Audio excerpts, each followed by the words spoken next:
Pittsburghs with Sidney Crosby is presented with limited commercial interruptions by McDonald's. Stop in today and try our new Angus third-pound burgers.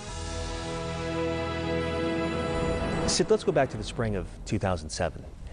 You win the scoring title, the MVP, and help your team reach the playoffs for the first time. You do all these things, and all of a sudden, everything comes to a stop, and you have to wait for the next season to begin. Was it hard to get on a roll like that and do everything that you did and then just stop? No, I think, you know, when you get deeper into the season, you know, you feel it, and yeah, I don't think that that's anything new. I think we're all used to that, but I don't think that was something that really played a huge factor in anything. I was, you know, prepared to play that season and went through it just as any other one. As you move forward in your career, is it easier or more difficult to enjoy the off-season? I think it's a little bit easier. You realize year after year what a grind it is, and you know, the NHL is a little bit different than when you're playing junior or minor hockey. It's a lot more demanding on your body, and you know, when you do get to the off season, you try to take full advantage of it and relax, but at the same time, you don't want it being too long of an off season. So you know, there's a bit of mixed emotions, I think, when it comes to the off season, but there's no doubt that you have to use it to your advantage and make sure that you know, you take time to relax. One thing that was different about your third season was wearing the captaincy. What do you remember about that first night that you wore the C? You know what? I don't think anything felt that much different. You know, I was proud to be wearing it, but the way I played or anything like that, I don't think I changed a whole lot. If anything, it probably pushed me to make sure that out there I was leading by example and focusing on what I had to do. You know, I think you think about the responsibility you have, and sometimes it's more than the points, and sometimes even winning. You know, there's situations where you observe and you experience things, and that's just part of being a captain and learning about yourself, learning about your team. So I think if anything, I just tried to become more aware of guys as individual people and players, and I tried to learn more about my team that way. I didn't want to go at it, and then have the puck go back this way, so I just stayed in between. No, it's a good play, good play. Early in the season, we made a stop in Minnesota. It wasn't just a road stop because it's where you played high school hockey, albeit only for 1 year, but I remember you had a lot of special memories to tell me about your stay there. What was it like for you to actually come back there for the first time? It was fun. I had some friends there that I'd gone to school with, and they were at the game, and I'd watched a lot of games at that rink. So I remember being 15 and definitely dreaming of playing in the NHL and watching games there, and just hoping that I could be out there playing one day. So to finally be there and in a rink that I watched a lot of games in was pretty exciting for me.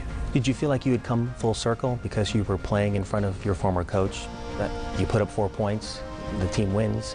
Kind of a nice way to come back and say, hey, this is what you guys helped me do. Oh yeah, definitely. You know, there's times like that where it just seems like you've got a little bit more jump in your step, and it doesn't happen every game, but certainly there I felt that, and it was a lot of fun to be playing in that game. The Penguins move into November and kind of hit a little bit of a slide.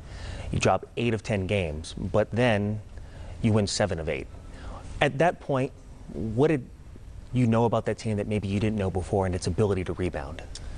Well, I think we always realized we had character. I don't think we ever questioned that, but it was just a matter of trying to stop the slide we were in. It's easy to get caught in that rut, and when you do get caught in it, you have to find a way to bounce back as soon as possible. You don't want that negativity to be around the room, and it's tough. Sometimes you're doing a lot of things right and you're just not getting breaks, and that was, I think, the main thing with that run of losing a lot. We were doing the right thing, it just wasn't coming together. So we just stayed on track, kept doing things we knew would make us successful, and eventually we started winning. Shortly after that, the trip to Western Canada, and I think a lot of us circled that date on the calendar because it was your first trip to Western Canada. Going in, did you think it would be similar to your trip to Montreal and Toronto during your rookie campaign, or something different altogether? I thought it would be similar to Montreal and Toronto, and honestly, it probably ended up being a little bit more. I'd been to those places a few times over the last, whatever 3-4 years it was, and going there for the first time in 3 years, it was probably a little bit bigger than I expected, but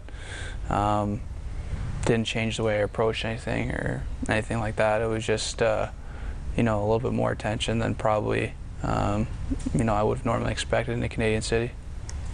The same hold true for playing in the house that Gretzky built? And I remember the crowd was pretty vocal about seeing you, and it's no secret that Wayne has always been very fond of you.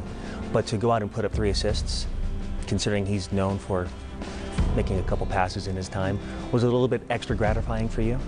Yeah, I think anytime there's a little bit more of a bigger stage, a little more added expectations, you want to have good results. And for me, I want to make sure that when the stakes are a little higher, you want to rise to the occasion. And it doesn't always work out that it's a happy ending, so to speak, but for that one, it was a good result, and it was nice to come over there with a win. If that trip was a lot of fun for fans to see you for the first time, maybe not so much fun for you and the rest of the Penguins when Marcandre Fleury went down with the injury. Here. And this shot from a sharp angle, stopped by Marcandre Fleury, who stumbles in the goal crease. Marcandre Fleury has an injury right now. What was your first thought when he went down? And more importantly, what did you know about Ty Conklin? When Mark went down, he was playing well before that too. The 3 weeks kind of prior to that, he really kind of stepped up his game, and we were starting to come around. So that was obviously something that caught us off guard, and you don't see that happen too often. Starting goalie go for a long period of time like that. So we knew we were going to have to rally a bit, and we knew that Conks and Sabu were going to have to step up. But the way those guys played was pretty remarkable. I mean, you couldn't ask for much more than what they did. They really stepped up, and it could have been a lot different scenario if those guys didn't play the way they did.